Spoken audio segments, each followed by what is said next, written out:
Assalamualaikum warahmatullahi wabarakatuh. Apa kabar anak-anak?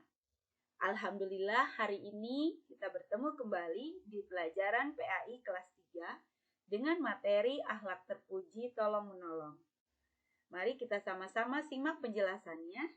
Semoga bermanfaat dan insya Allah kita bisa melaksanakannya dalam kehidupan kita sehari-hari. Manusia adalah makhluk sosial.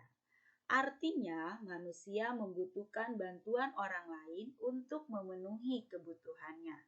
Contoh, padi yang ditanam oleh petani menghasilkan beras, dan beras kita tanam menjadi nasi, sehingga kita bisa makan setiap hari. Atau sayur mayur dan kebutuhan lainnya. Pakaian yang kita gunakan, kita membutuhkan bantuan penjahit untuk membuatkan pakaian kita, termasuk sepatu, tas, dan lain-lain. Nah, dalam kehidupan sehari-hari, kita sering menjumpai orang yang sedang membutuhkan bantuan. Misalkan, ada teman yang sakit, membutuhkan bantuan biaya pengobatan, atau mungkin membutuhkan donor darah karena kehabisan darah. Atau ada tetangga atau saudara kita yang lain yang terkena musibah bencana alam yang perlu kita bantu. Karena mungkin diri kita sendiri pun sering membutuhkan bantuan orang lain. Maka dari itu, dalam kehidupan kita, kita wajib membantu orang yang serba kekurangan untuk meringankan beban mereka. Di dalam Al-Quran, surat Al-Ma'idah ayat 2, Allah menyampaikan kewajiban tolong-menolong di antara sesama, yaitu bunyinya, A'udzubillahi minasyaitonirrajim. Bismillahirrahmanirrahim. Ta'awanu 'alal birri wattaqwa wa la ta'awanu 'alal ismi wal 'udwan wattaqullah innallaha sadidul 'iqab.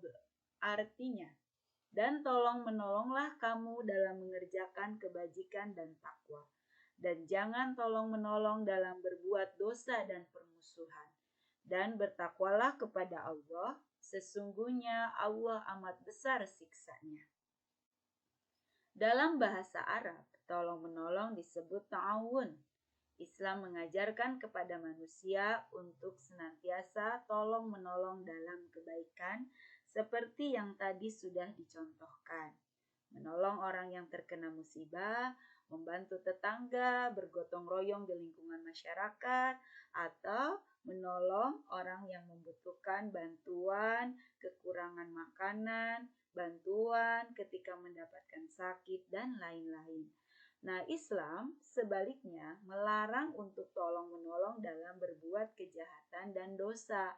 Contoh, melindungi teman yang berbuat salah, atau melindungi orang yang berbuat jahat supaya dia lolos dari hukuman atas kejahatannya. Misal, kita menjadi seorang jaksa atau hakim atau penegak hukum lainnya yang kita bela ternyata adalah orang yang salah, orang yang berbuat dosa. Nah, di dalam Islam hal tersebut tidak diperbolehkan. Semoga ananda anak-anakku sekalian kelak ketika dewasa menjadi penegak hukum yang adil, yang sesuai dengan anjuran Allah, yaitu kita senantiasa melakukan tolong-menolong dalam kebaikan dan ketakwaan. Jangan pernah melakukan tolong-menolong dalam hal kejahatan dan perbuatan dosa. Mengapa kita harus tolong-menolong?